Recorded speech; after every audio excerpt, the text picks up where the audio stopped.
going to be great. So, yeah, I guess without further ado, we'll kick it off with Amy, and she's going to be taking us through UX strategies and career search. And I probably butchered that, but it's going to be awesome. So, It is going to be awesome. Yay. All right, cool. We see your slides. all right, take it away. Oh, Amy, you're on mute. You're muted. Thanks. Okay. And now your slides are gone. Yeah, I had to close it, so I'm back. Got it. Thanks. Hang on just a sec. Google Chrome. Okay.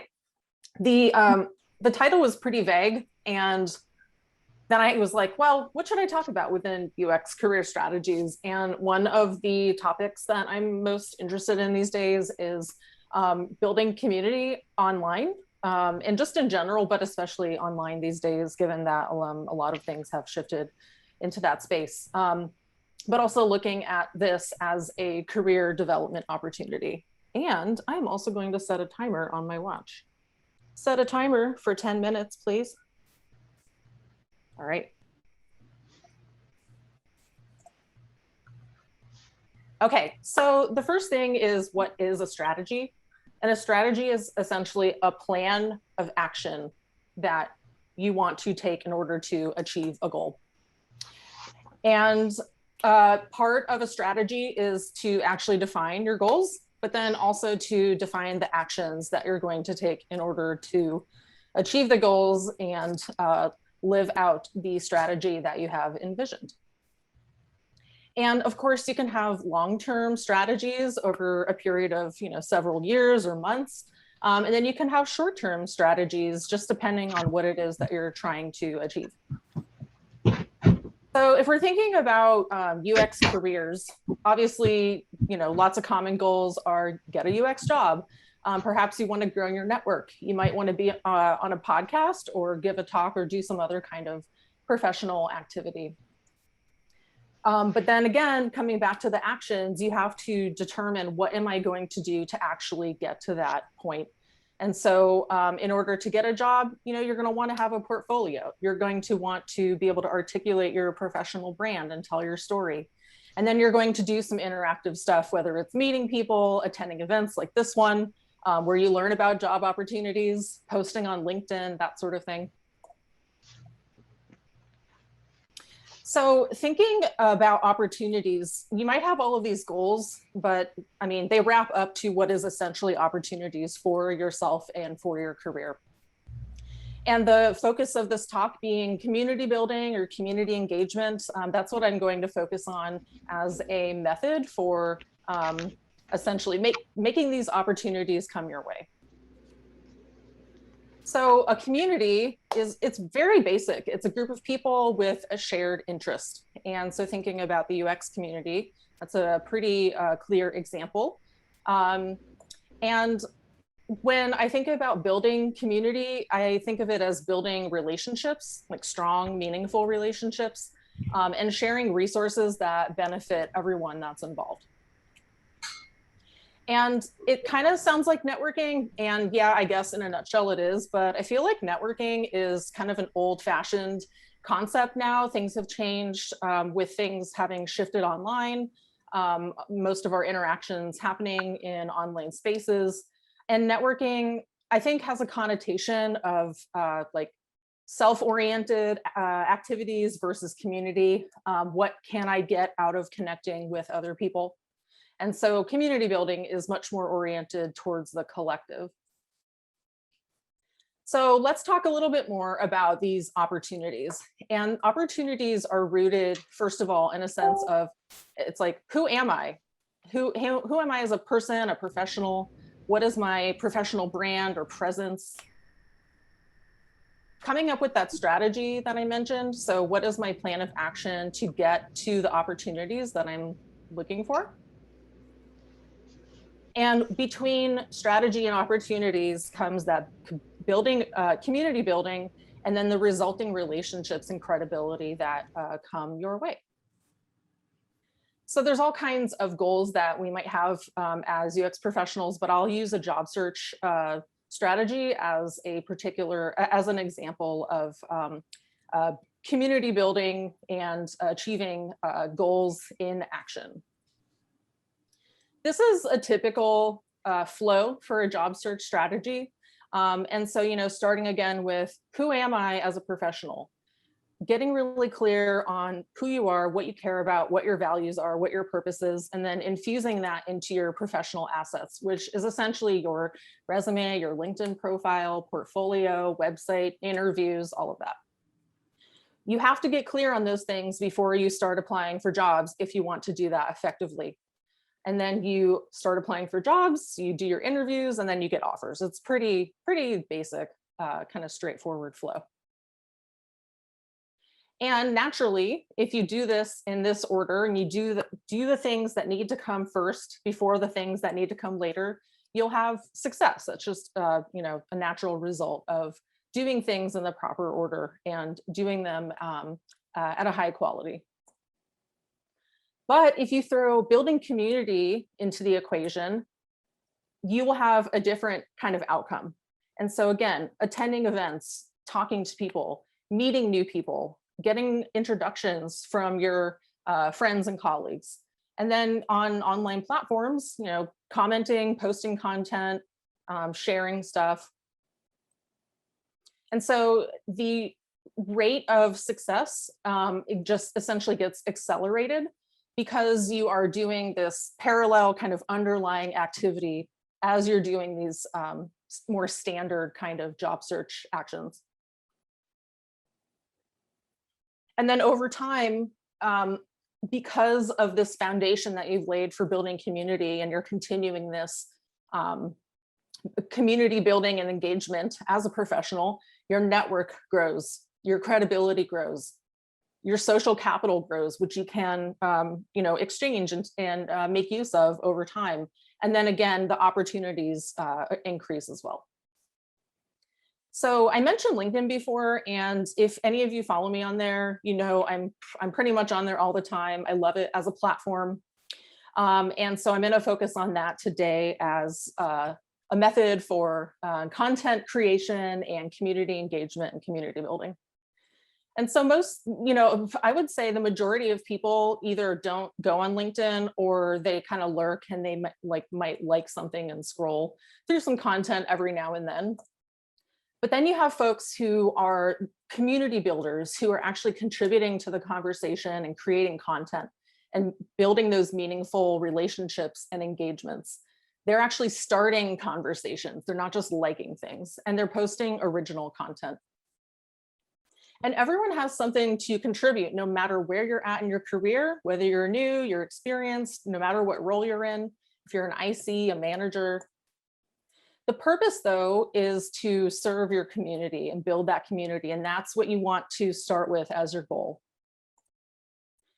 Once you kind of figure out what does my community care about, then there are certain principles that you can use to inform the UX of community building, essentially, kind of like design principles. So being very intentional, mixing the personal and the professional, being targeted towards the people who are in your network, being yourself, being authentic, and posting things and creating content that is timely, actionable, and then of course, iterating on your process, always experimenting and learning from what you're doing online. There are all kinds of ideas for what you can post and share on LinkedIn or other platforms. It doesn't have to just be LinkedIn. And I won't go through all of these, but as you can see, there's all different kinds of information you can share and stuff that people will find interesting and relevant, again, timely, educational, fun even. I have a few examples here from myself and from some other people that I've follow on LinkedIn and have saved some of their posts that I thought were especially effective. This was an event that happened, I don't know, a little while back, and it was an event with Alan Cooper, who's a pioneer of user experience, as many of you know. And I learned so much from his talk, and I just thought I would share those key takeaways on LinkedIn. And turned into a whole entire conversation, not with, just views of the post and likes, but 57 comments, being a pretty big kind of conversation happening around this talk and my takeaways. Giving advice, maybe you've learned some things in your career that you think other people would find helpful. Something relatable, and this was just like a dumb joke about, you might be a user experience researcher if blah, blah, blah. And I guess it resonated so much with people more than I thought it would. And, it's just kind of a fun, random thing that has to do with our profession. This is a really cool one I saw where this person who's, I think, trying to get a job still in UX research posted an update saying, hey, I'm looking for a job. This is who I am. But she actually made it into a visual, which I thought was really smart, very eye-catching. Supporting your colleagues, of course. I have a friend and colleague who wrote a book about anthropology careers. And so I wanted to share that, let everyone know that it existed or that it came out. And that also was something that people found really helpful and was something that supported my friend Amy and caused her to sell more books. Of course, controversial topics are interesting. My timer is going off, so I will be wrapping up soon. There's a discussion, of course, about user experience boot camps and the Google one specifically. And there was a conversation happening around this recently that got a lot of traction. So let's come back to opportunities.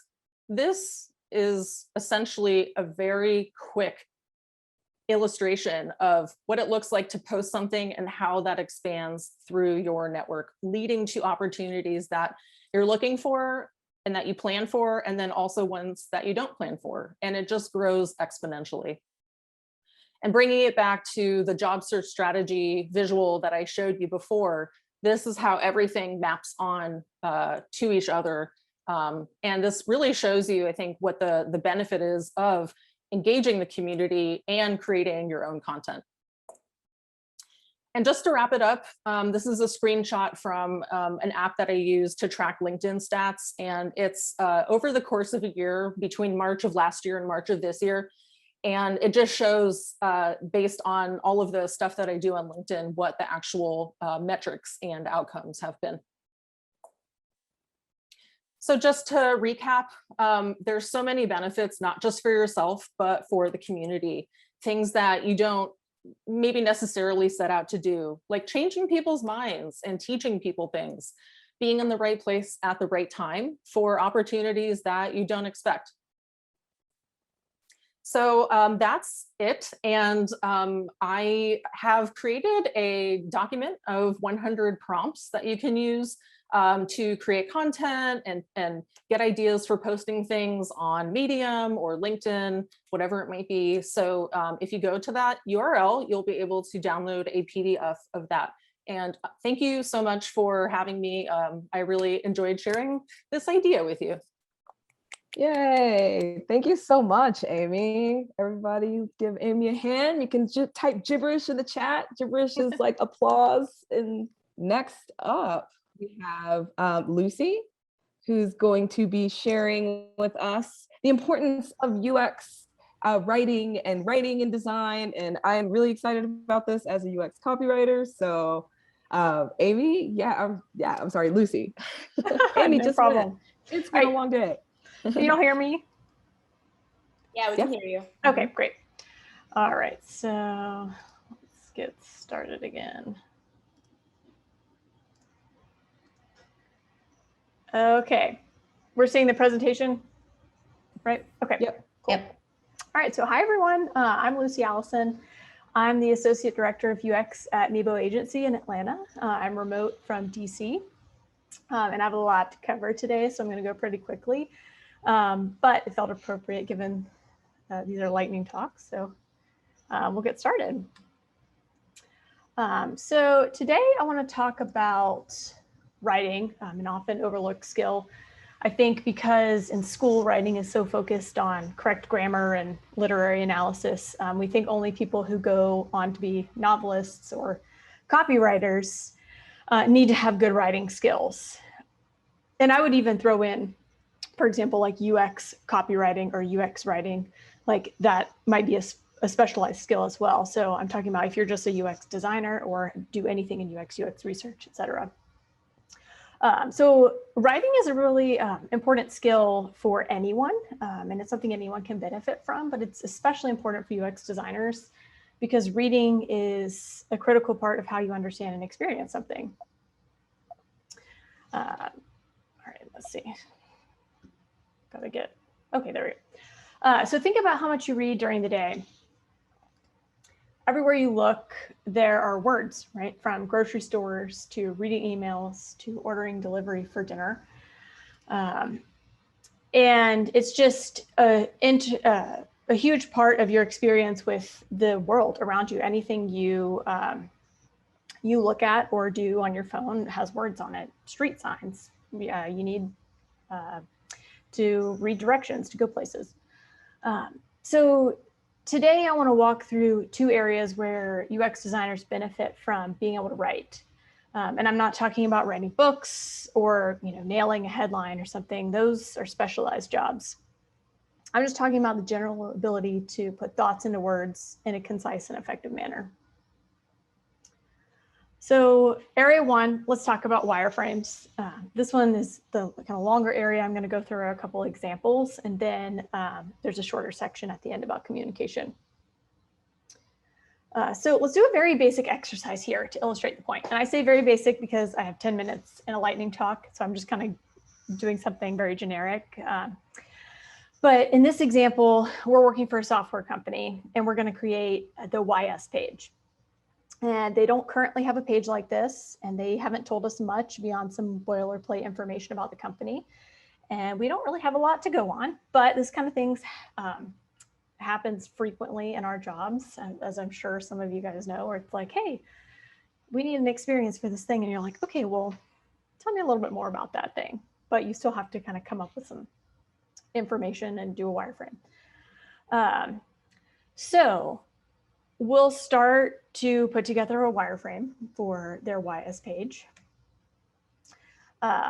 And we'll kind of build the page out in a way that makes sense to us for pages that we've done before like this. So we'll maybe start with an image. I'm using mobile here for the wireframe. We'll start with an image. We'll add a headline to introduce the page, then an introductory paragraph to talk about the company, and then maybe some icons. So maybe we want to show 3 reasons why the company is different or how it works or something. And so we add in a couple of icons there as we scroll down the page. And then we think, oh, let's add in some proof points so people can get an idea of whether the company is trustworthy or whether other people have benefited from it. So we'll add in a testimonial quote here. And then, of course, we should have a CTA for people to be able to contact the company to learn more. So we'll add in the contact button. So in this example, we're leaving the copywriting to the clients or to the copywriters to do later in the project, and it'll be fine, right? But that's where things start to get messy, right? So it goes to design, and design's like, well, what type of images should we be looking for to match what the page is going to talk about? What kind of icons should we create? So then it looks like we need to wait for some of the copy to know what it's talking about before we get any further with design. So we pause the design phase. And then the copywriter takes a look at the wireframe and provides that intro blurb, something about the company, some points about the company to fit into those icons that we created. But it feels generic, right? Because they're just kind of writing to fill the experience that we just created in our wireframe. And then it turns out that the client can't provide testimonials in that quote format because they don't have any quotes collected. They only have specific case studies. So that pattern needs to change. But we're out of the UX phase. The wireframes are done. They were approved. The design is delayed now. The copy isn't compelling and it's a mess. And most importantly, it's not an experience that we're proud of. I would say that that's probably more important to me than even having a mess on our hands.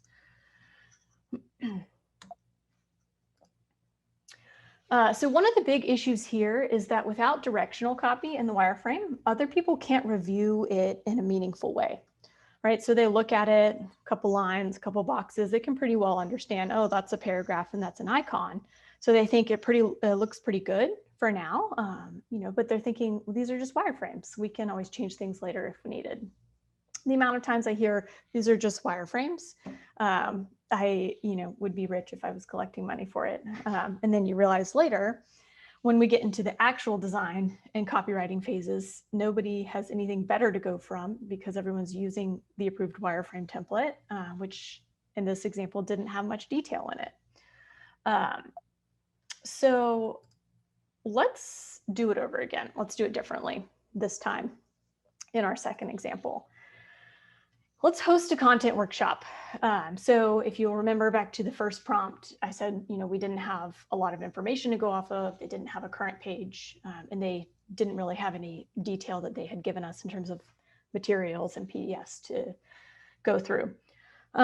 So we decide we're going to host a content workshop. We'll work together with the client and with internal teams or, you know, other third-party teams, so designers, copywriters, and we'll talk through what we want the experience to be, and we'll ask some questions to get more detail on the talking points from the client.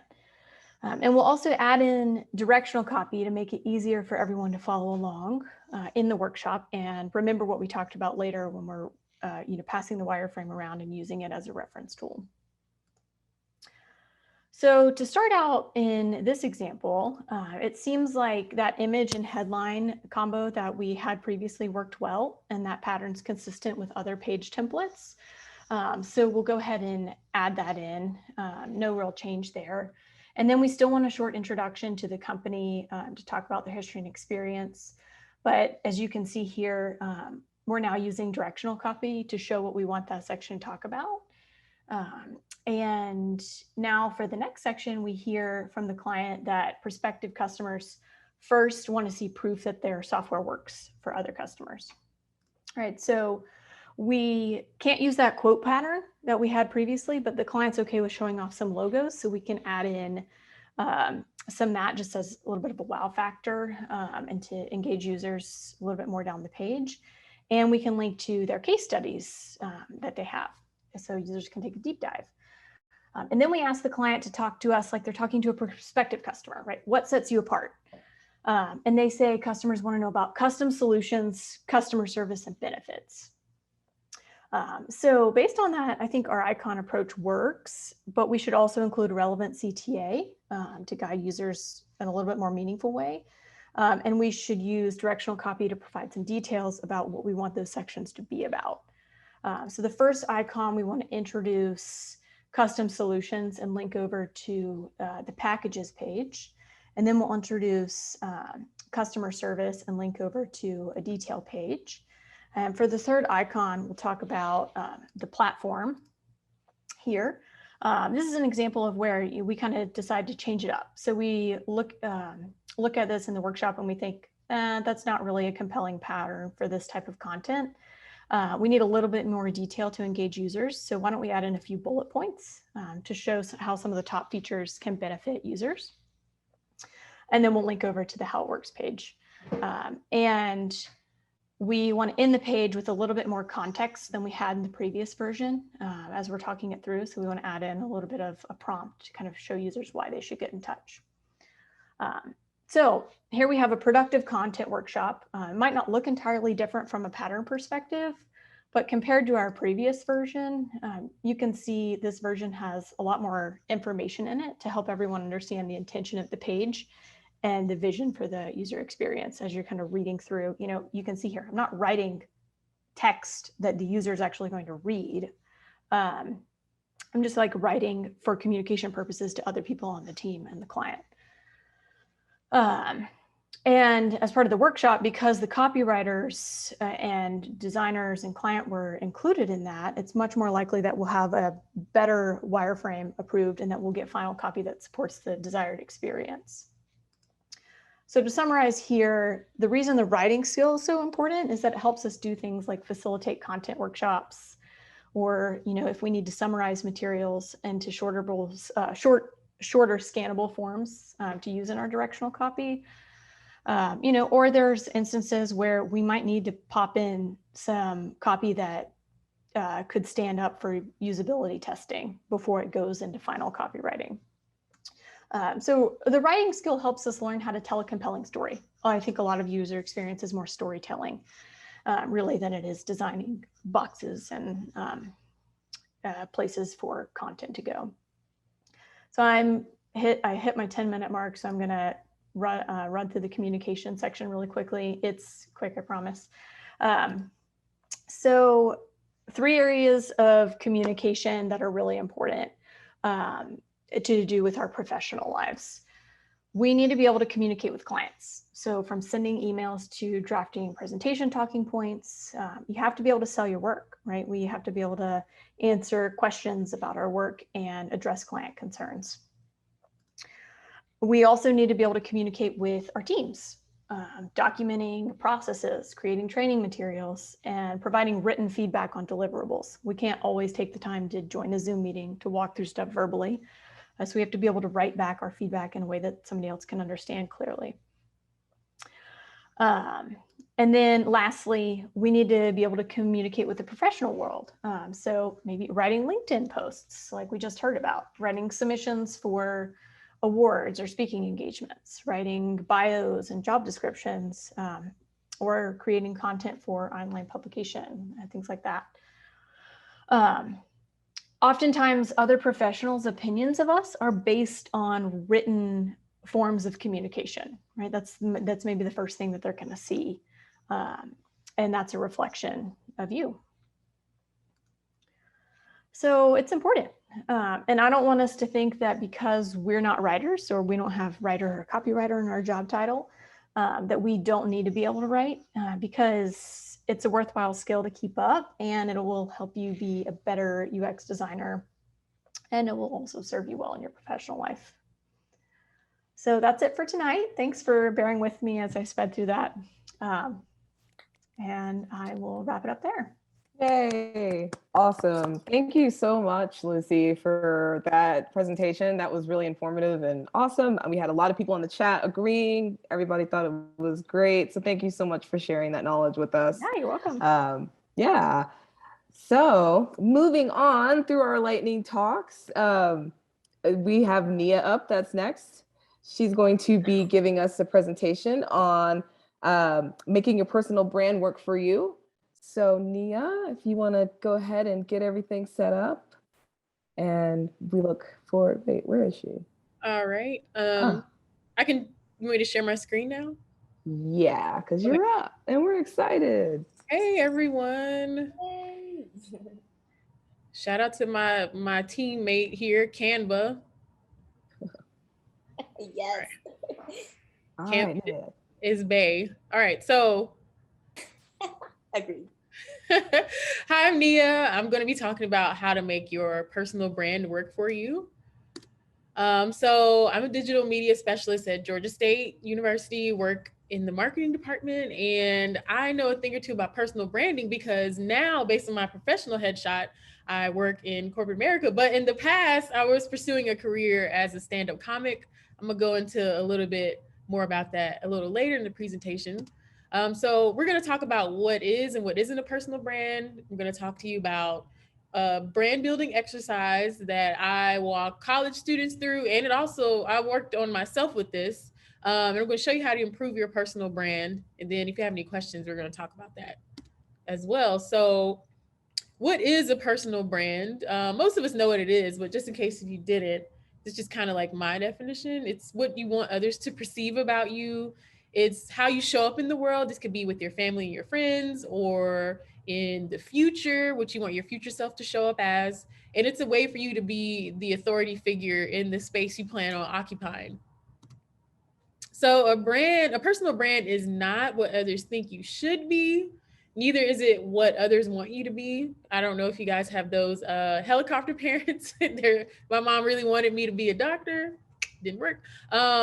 And a personal brand is not solely based on your looks. Like Beyonce came to mind. I know she's gorgeous, but if Beyonce's breath smelled terrible, that would ruin her career. I promise. So a personal brand is the sum of how people see you based on how you look, how you interact with others, and how you make others feel. It's all of those things. So I want you to remember this takeaway. There is a huge difference between how others think you should be and how others perceive you to be, because perception is stronger than reality. So just remember that as you're trying to move through this whole personal branding journey. So I want you to screenshot this. This is the exercise. And I actually did this myself, and I'm going to share the answers that I have, but screenshot this. If you want, you can text some friends or some family while we're going through this, and ask what your friends or what your family, to ask them to describe you in 3 words, and just let us know if you feel like sharing that later, what they say about you. So I'm gonna just leave this up for like a couple of seconds so you could screenshot it. This was a fun exercise. It's always fun to see, well, for me, it's fun. It's always fun to see what people think, or what their thoughts are about me, or how they describe me. And then the last column, just write down 3 words that you would use to describe yourself. So I'm gonna share my answers. So a lot of people, and this is why I went into stand up, because growing up, everybody was like, "Oh, you're so funny. You should try comedy." And that really kind of got in my head. I was like, "Okay, I should." So my friends, they're always telling me that I'm funny, that I'm insightful, creative. My family, they said I was goofy and funny and blunt, smart, all that stuff. I do think I have a sense of humor, but I also think I'm resourceful and creative and intelligent. This played a big part in me pursuing stand up, because I thought, because that's what other people were saying, that was something that I should do myself. Don't get me wrong, I love laughing, I love a joke, but I learned quickly, I didn't like the environment that a stand-up has to go through. I mean, you get paid in chicken wings and beer or vodka shots. You really are hustling the first few years of your career where you're trying to establish yourself. And I didn't like that. I didn't like that just because I showed up and did a good job, that meant that I was not going to get paid. I mean, I got tired of getting paid in chicken wings, essentially.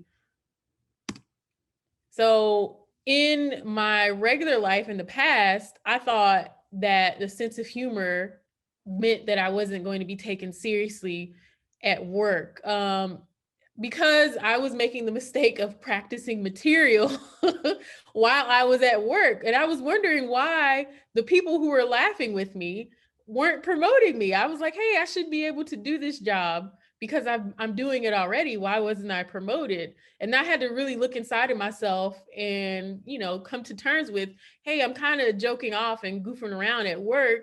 So people aren't taking me seriously. They don't see me as professional as I would like them to. And I was kind of coming off a little immature, but I figured out a way to turn around those negative traits and make them work for me. So I want you to take a look inside of yourself with the insights you find from your friends and your family, and even things that you think about yourself. Ask yourself what is really preventing you from showing up how you want to be in the world. For me, having a sense of humor was kind of like a security blanket, and that was how I showed up. But that is not how you pay the bills. It can be if you pursue that route. It worked out for Kevin Hart, but for, regular person like me, I got bills and I need to not only take my job seriously, but I want to be seen as a professional in that environment. So that was just a learning moment for me that I had to really kind of take on the chin when I was going through this exercise. So I want you to screenshot this, and as you learn about what people think about yourself, of what people think about you and what you think about yourself, see if there's any common themes that you can use as a point of growth as you embark on your personal branding journey, and use that as fuel so that way you can figure out how you want to show up in the world moving forward.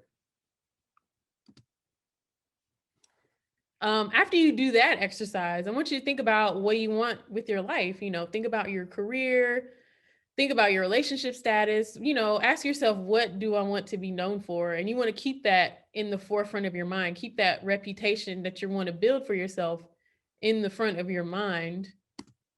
So here's some examples. I know a lot of us want to work in UX, so this is just an example, but you can apply it however you want. I want to work in UX as a researcher, but people perceive me to be last minute and always running late. So you need to be taken seriously and seen as a resource. And some traits that you could capitalize on are timeliness and promptness. Also, you want to be perceived as more confident, but you don't like talking to others and rarely come outside of your comfort zone to connect with others. So if you want friends, you got to be friendly. So you want to come off as more personable and you want to be comfortable talking to people. So once you figure out what you want to do, create an action plan, like pick something and focus on it. So with the goal of being timely and prompt, maybe create an action for yourself, like leaving the house at a specific time. Or if you're working remote, just log onto the meeting like a minute before it starts. It makes you look timely and prompt. Also, if you are wanting to come off as more friendly and not so mean, just start talking to strangers. Just say hi, engage in small talk with somebody, while you're at the checkout at the grocery store. Wave to somebody while you're checking your mail. Just say hi, just so you can get in the habit of talking to someone or engaging with someone, and you'll become comfortable with it. But try to do it every day. Just to recap, these are just some tips that worked for me, but this is how you can also take control of your personal brand. One, you want to focus on what you want to be known for. If you want to be known for, as a jerk, then hey, see how far that gets you in life. It's not working for most of us on this call. So show up as that person that you want to be known for. Pick the traits that you want to build on or develop that will help you be the person you want to be known for. Do you want to be confident? Do you want to be known as someone who can be taken seriously? Do you want to be known as a resource? Do you want to be friendly? Just think about that and pick one trait and build on that. And then pick an action that will help you develop that trait. In the examples that I showed before, if you want to be friendly, just say hi to people. That makes you more friendly. And then you want to keep doing it until you build and become the person that you want. All this stuff takes time, but I can say, because I'm still employed, it works. So take this as a cautionary tale. You can turn your life around just one action at a time, and it worked for me. I'm still a fan of comedy. I'm just not on the stage anymore. Partly because of COVID, but also because I needed to keep my job. So that is the end of my presentation. I wanted to keep it short and sweet, but if you guys have any questions, let me know. We do have room for one question. So. What was that? We do have room for one question. Yeah. Go ahead. If anyone wants to ask a question. Sorry for cutting you off, Keisha. Oh, okay. Oh, no, you're fine. Yeah, that was really awesome. Like, if anybody has any questions, please, because I'll ask one if no one has any. Okay. Go for it, Keisha. Yeah, so I just thank you for sharing with all of us. That was really great. And it really ties into what Amy was speaking about earlier, about kind of like establishing a personal brand through your job search. And how did you find like just coming up with that personal brand and not being afraid to really like run with it, even if like some of the traits aren't like specific to like corporate and just like being on teams and things like that? Yeah, so I just wanted to be myself. I'm always going to crack a joke, but some settings aren't appropriate for jokes. So I just had to kind of reel it in a little bit, especially in meetings. So I really was in meetings practicing material. They didn't know I was practicing, but I knew I was practicing. So I had to reel that in because there was a point where I was like, hey, why am I not getting promoted? Like everybody else is getting promoted. You promoted Bob? Like he doesn't do anything. But Bob was doing his job. Like he wasn't cracking jokes and goofing off at the office. So that was like a hard lesson for me to learn. So I just had to reel it in. I mean, you can still be who you are, but kind of like taper it off or add a little bit if you notice you're not getting the desired result. It's like cooking, don't put too much salt on it, ease off the salt a little bit. Right on. Yeah, Bob found work-life balance, I guess. So. Yeah, he did. Bob's my boss. No, I'm just... Awesome. Well, thank you so much, Nia. That was great. Everybody give Nia a round of applause. Yay. That was great. Okay, well, we'll keep it moving. And next up we have Leyda, and she's going to share some findings that she got from doing a case study on screen readers and accessibility. So this is going to be really awesome. And yeah, Leyda, if you want to share your screen and get us started, I'll pass it over to you. Hello, everyone. I'm Leyda. I'm a UX designer and researcher. I work for Ad Hoc. It's a software company that contracts with different government agencies to help them modernize their software with human-centered design. I have the privilege of working with veterans and their families to improve VA.gov for the US Department of Veterans Affairs. So, as Keisha mentioned, I'm going to share some screen reader research that I just wrapped up. But first, let's talk about vision for just a sec. So, 32 million, or approximately 13% of adult Americans experience vision loss, meaning they have trouble seeing even when wearing glasses or contact lenses, or they are blind, unable to see at all. ADA, the Americans with Disabilities Act, is a civil rights law that prohibits discrimination based on disability, and government agencies are required by law to provide accessible websites. However, the rate of ADA-based web and app lawsuits has dramatically increased in recent years and has been targeting all consumer industries, retail, food, etc. And COVID has just ramped up this trend, and with good reason. Trying to use websites and apps with a screen reader sucks, as I recently learned. And those automated accessibility widgets and accessibility overlays, they just usually don't work very well. But we, as UX designers, we can make accessible websites and apps. So my product team just wrapped up a research study to test our product with veterans who use screen readers and other assistive technology to find out how well we were doing in the accessibility department. We wanted to know if screen reader users could use our tool successfully. Well, as it turns out, about half of the participants couldn't even get past the homepage to find our tool. We still have a lot of work to do. We learned that navigating websites with a screen reader is cumbersome, unpredictable, and very time-consuming. One participant explained that it usually takes them 10 to 15 minutes just to get oriented on a new website. But we, as UX designers, can make that better. And because navigating websites and apps with a screen reader can be so unpredictable, users have to have multiple methods to accomplish even the simplest of tasks, because no one method is guaranteed to work. And I'm going to explain just a couple of these methods that we observed in our study. So screen reader users tab through website content with their keyboard, listening for information. And it's often information overload, especially with government websites, which explains the number one method, navigating by headings.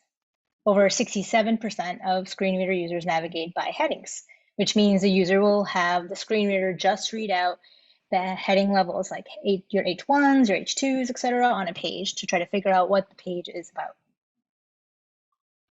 They might look for the skip to content button, which is often at the very top of a page. If you kind of tab through, you might find it. It's usually hidden. To fast forward through all that content, hoping to get to the most important thing on the page. So we conducted a remote moderated screen shared sessions over Zoom, where I gave veterans a few tasks to complete using VA.gov.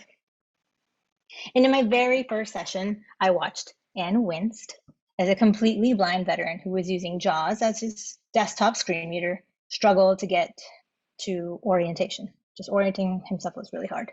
He tried looking for the skip to content button, which he did find. However, it did not take him to the most important thing on the page. In fact, It bypassed what the VA considers to be the most important list of links on the page. Those 4 blue boxes in the blue area, those are like the most important links, but it took them right down to the middle of the page. So this is a heat map of sorts of what the page looked like to this veteran. It's what he heard. So it's like the mental picture that was created when he was listening. I list all the steps he took, all the pieces of information he listened to. He clicked the skip to content, which lands him way down the page, past the most important content. From there, he listens to a few H2s, clicks into a page, listens to a bunch more H2s, and goes back to the home page.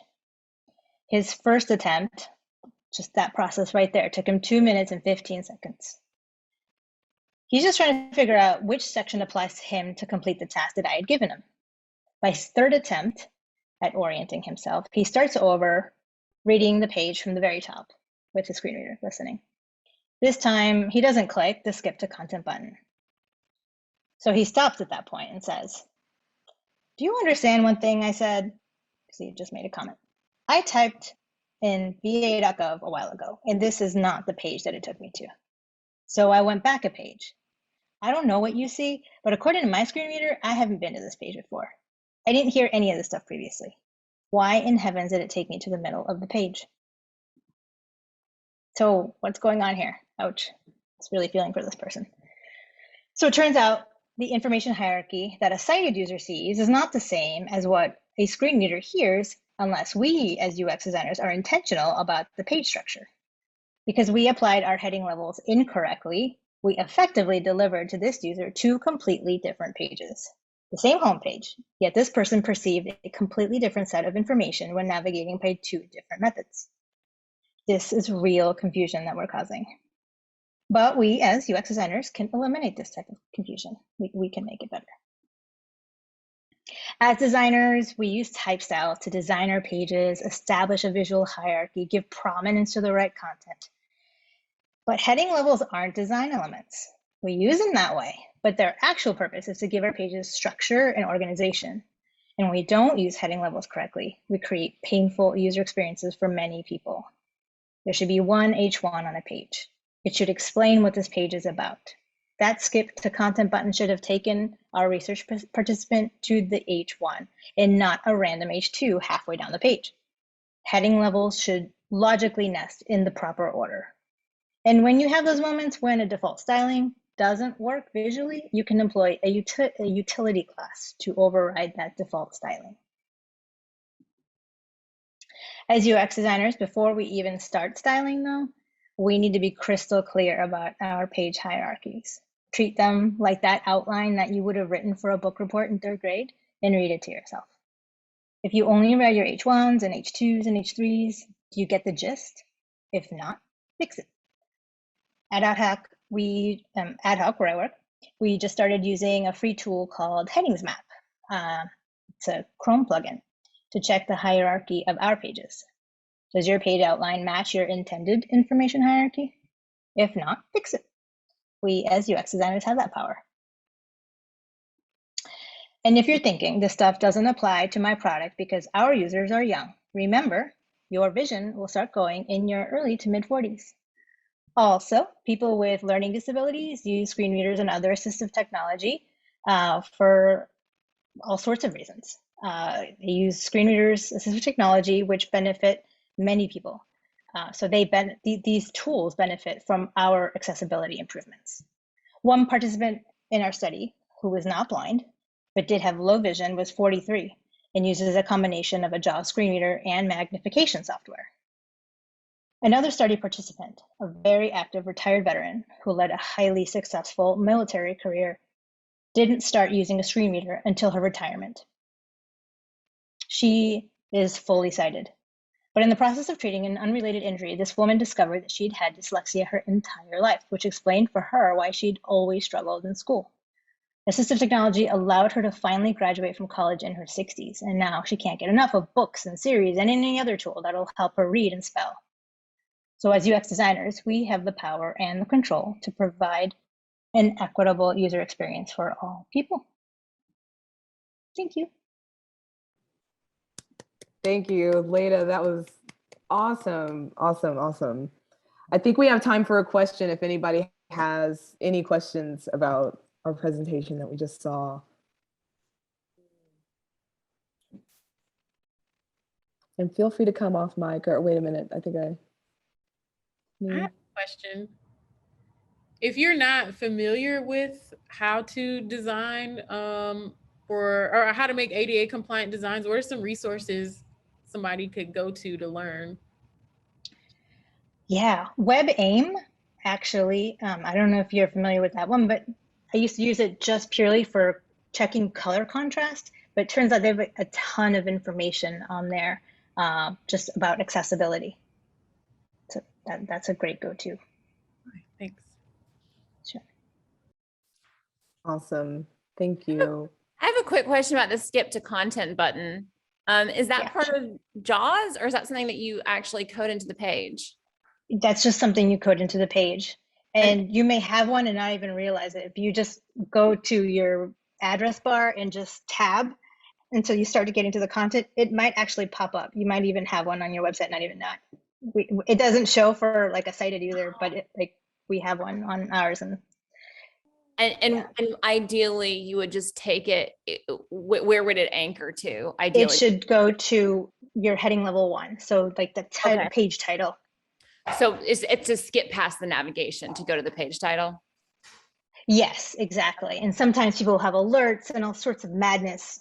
But yeah, nav bars and mega menus, like that's murder for a screen reader user. So if they can click skip the content and go to that main H1, that tells them, okay, I'm in the right place. Cool. Thank you so much. Yes, thank you. That was a great question too, Sophia. Thanks for asking. Gosh, okay. Well, we have to keep it moving. Even I kind of want to still talk about this, so we got to keep going. Thank you so much, Leyda. That was amazing. And yeah, like we will finally introduce our last speaker, last but not least, Maya. She's going to share some tips on how she got a internship by practicing UI design daily. So yeah, if you are here, Maya, you can go ahead and share your screen and I'll pass it on to you. Okay, I hope it still works. I messaged Havana privately that I had accidentally turned off my computer when I was keyboard smashing. So hopefully my technology still works. But yeah, so let me share my screen. I'm also a big believer in Canva. Thank you, Yang. So yeah, let me start my timer. So my name is Maya Stucky, and I'm going to be talking to you all today about how practicing UI design daily helps me land an internship. And before I get started, I just want to preface that, I gave the title of this talk a slightly misleading title. This isn't a how-to guide. It's not like a 1, 2, 3 step process. But really what I want to talk about today is how practicing UI daily for 100 days and posting those experiences on LinkedIn helped me become a better designer and strengthen my skills that will help me in my career today and 10, 20, 30 years down the line. So a little bit about me. I got into UX around this time last year. I started teaching myself, working on a few personal projects, and then working on some portfolio ready projects with the help of a mentor. And before I kind of geared up to start my job applications, I wanted a way to continue to learn and to continue to grow, and also to give myself some supplementary information and material that would help me in my interviews and provide hiring managers and recruiters with some extra kind of examples about what the work I can do. So a way that I try and think about daily designs, or the way that I've come to think about them, is a kind of antithesis to a portfolio. So while your portfolio is 2 or 3 of your favorite works that are kind of perfectly curated and span a good chunk of time, daily designs were a way to showcase what I could do on a more day-to-day basis. They were messy, they were iterative, and I think most importantly, they definitely weren't perfect. And for me, it was really, really fundamental to showcase work that wasn't my best, because that's where a lot of the growth kind of stemmed from for me. And to kind of give you some examples. So these are some of my examples from 100 days. Some of them are not my best, and some I like. So I just wanted to kind of talk through how that process was for me emotionally, what it was like to do it. So day 4, I don't really know, I don't like this. I'll just start, I don't like what I did here. I had a vision, it didn't really come to fruition, but week 1, we're starting out, we're getting somewhere. I just had to stick with it and post. Day 8, I really love this design. I still really love it. I love sleek and minimalist design. So it's something that really, really spoke to me. And I was happy that day 8, I could kind of be like, okay, all right, I'm feeling this. And then day 37, when I was looking for examples through like all of my Google Drive, I cringed when I saw this one, because it took me back to this kind of week and a half long period where I was super, super unmotivated. I hated everything that I designed. It was terrible. I didn't want to do it. I wanted to quit. But this was really important for me to just do, just whatever I can do, just do it. And I think it's particularly important when you're going through slumps like this to post what you don't like, because while you're in that slump, there might be someone there who can kind of guide you on out of it. So yeah, I just wanted to share a little bit of some examples. But as I was kind of talking about, it was important for me to post things that I didn't like and things that were kind of dragging me down. Particularly because one of the fundamental things that I wanted to get better at in doing DailyUI practice was I wanted to get better at taking feedback. Feedback has been my kryptonite for a very long time. I oftentimes felt like feedback was a personal attack against me, not the work that I was putting out into the world. I struggled a lot through college in terms of my mental health because of that. And when I discovered that I wanted to get into UX, it was really important for me because I knew that feedback was going to become such a vital part of my day-to-day kind of existence. I wanted to give myself an opportunity to be comfortable in the work that I was doing and give myself a chance to be happy in the career and the trajectory that I was heading off in. So it was super, super fundamental to kind of be like, okay, Maya, it's fine. It's not about you. You don't have to be perfect all the time. Just kind of do what you can and move on. And another thing that I think is really important to address is the amount of comments and DMs that I got from people saying, oh, Maya, I love seeing your posts. Yada, yada, yada. I'd love to do the same thing. However, I can't. And here's 1 or 2 reasons. And I just want to address those reasons with y'all now. If you boil down all those reasons, they really are one of 2 things. Either 1, I don't have time, or 2, there's no way that I could possibly do something like this for 100 days. And 1, if you tell me that you don't have time, I would argue that that actually works in your advantage. It's not going to be beneficial if you show everyone what you can crank out in 3 hours or a day. But what's going to be really beneficial is if you show us what you can do in 15 minutes or 30 minutes or an hour if you have that. If you have 5 minutes, it'd be lovely to see a sketch. And so making it work for you, don't feel constrained by your time, but use it as an added benefit. If there's anything in the world that we're never going to have enough time or enough of, it's going to be time. So make it work. And then number 2, on the point of persistence, I can't stick with it. That was definitely the most challenging bit for me personally. If you were like me and you're trying to kind of get your foot in the door and have companies want to take a chance on you, they don't want to see perfection. They want to see someone who's going to say they're going to do something and then stick with it. And I would say what helped me, I've never been able to stick with anything in my life. I can't stick with anything, but somehow I did something for 100 days. And I think that's what that really boils down to, is establishing kind of like a support system. So it's really fundamental for me to post on LinkedIn, as we've been hearing a lot about LinkedIn tonight. But it was really fundamental for me to post on LinkedIn, because the more that I posted, the more I felt kind of held accountable for the work that I said I was going to post. I said, it's day 3, I have 100 more to go. I couldn't really drop off the face of the earth for 97 more days.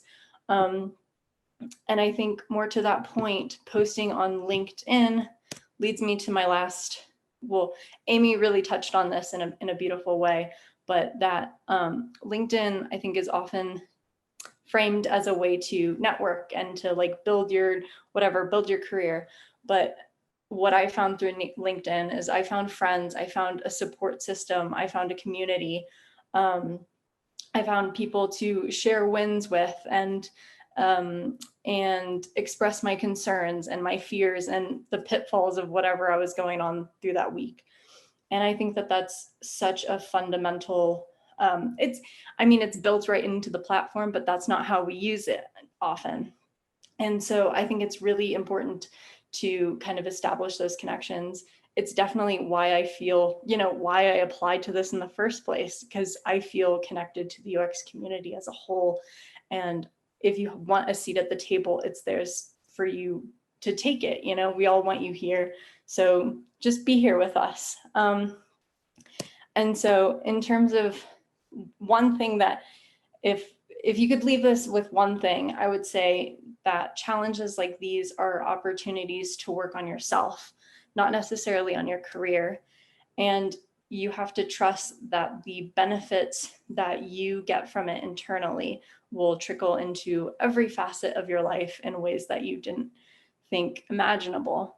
And so that's my little spiel. So I hope that you got something out of it. It's been so lovely to hear what everyone has to say. And thank you so much for letting me be a part of this.